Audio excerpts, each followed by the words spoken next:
Doctor আজম ওবায়দুল্লাহ এমন একজন ব্যক্তিত্ব যিনি তার মূল ফোরামের সাংগঠনিক কাজের পাশাপাশি সাংস্কৃতিক কার্যক্রমটাকে এত চমৎকারভাবে সমন্বয় করতেন।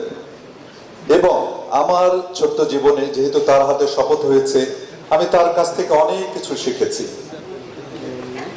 তিনি গত ঢাকায় যে আমাদের অনুষ্ঠানটা হলো দেশীয় ব্যানারে, সেখানে শ্রদ্ধেয় মোহতারাম আমিরে জামাত বলছিলেন, যখন তাকে কোনো দায়িত্বের ব্যাপারে বলতাম যে ওয়াহিদ ভাই এই কাজটা তো করা দরকার, কোনোদিন উনি না বলেননি।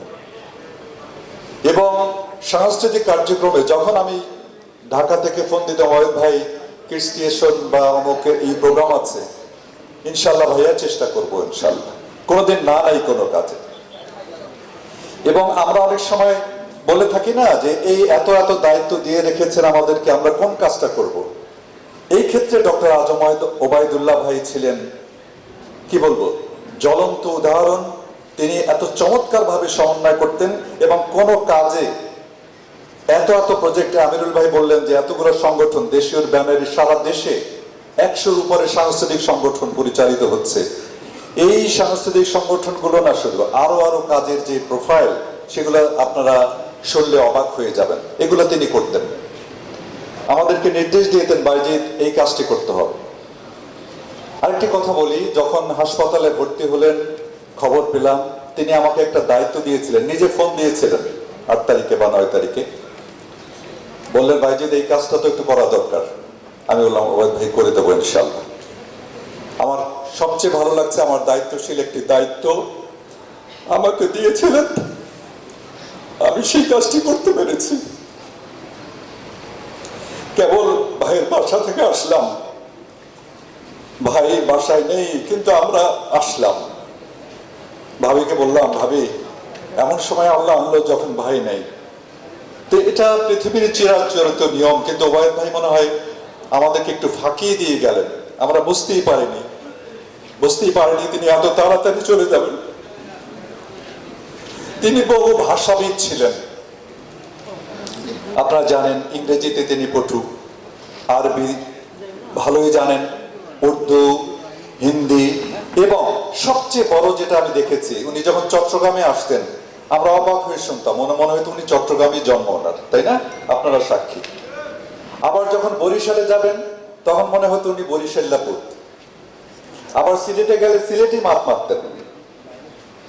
এত চমৎকার ভাবে আঞ্চলিক ভাষাগুলোকে যে দক্ষতা, অসাধারণ দক্ষতা। এক কথা আমি বলবো, বাংলা একটা চমৎকার শব্দ আছে আমাদের ডিকশনারিতে, সেটি হচ্ছে সব্যসাচ। তিনি সব কিছুতে, এবং বক্তৃতার ক্ষেত্রে বলেন, যখন যে অনুষ্ঠানে যে পরিমাপের যে ল্যাঙ্গুয়েজ ব্যবহার করা দরকার, সেই ল্যাঙ্গুয়েজের নির্ধারিত সময়ের মধ্যে তিনি তার বক্তব্য রাখতেন এবং খুবই চমৎকার ভাবে তিনি সেই বিষয়টি তুলে ধরতেন। স্লিপ এসছে, আমার শেষ করতে হবে। আমরা দোয়া করব আমাদের শ্রদ্ধেয় ওবায়দ ভাইয়ের যে অসম্পন্ন কাজ, সেগুলোর জন্য আল্লাহ রাব্বুল আলামিন আমাদেরকে সম্মিলিতভাবে শেষ করার তৌফিক দান করেন। আলহামদুলিল্লাহ, মোহতারাম আমিরে জামাত গতকাল তার যে দায়িত্বটা ছিল, সেই দায়িত্বটা অর্পণ করেছেন আমাদের আরেকজন কান্ডারি অধ্যাপক সাইফুল্লাহ মানসুর ভাইয়ের হাতে। আপনারা দোয়া করবেন আমরা সবাই মিলে যেন ওনার অসমাপ্ত কাজগুলো আঞ্জাম দিতে পারি। ওনার জীবনের সর্বশেষ লেখা যে ছোট্ট একটি গীতি কবিতা, আমি সেটি পাঠ করে আমার বক্তব্য শেষ করব। জীবনের দামে যারা কেনে জান্নাত, দূর করে দেয় জানি সব জুলুমাত। আনে তারা সুবাসিত আলোকিত দিন, সে আলোয় পথ পায় হাজার নবীন। নবীনের হাতে হাত প্রবীণের দোয়া, সকলের প্রাণে প্রাণে জীবনের ছোঁয়া। এ আকাশ এ বাতাস হয় যে রঙিন, খুশির জোয়ারে ভাসে প্রভুর জমিন।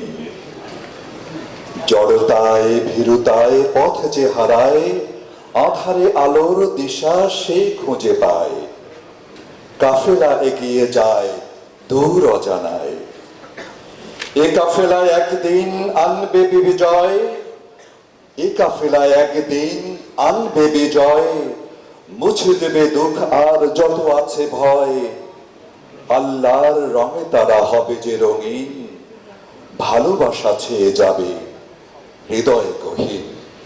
সবাইকে অসংখ্য ধন্যবাদ।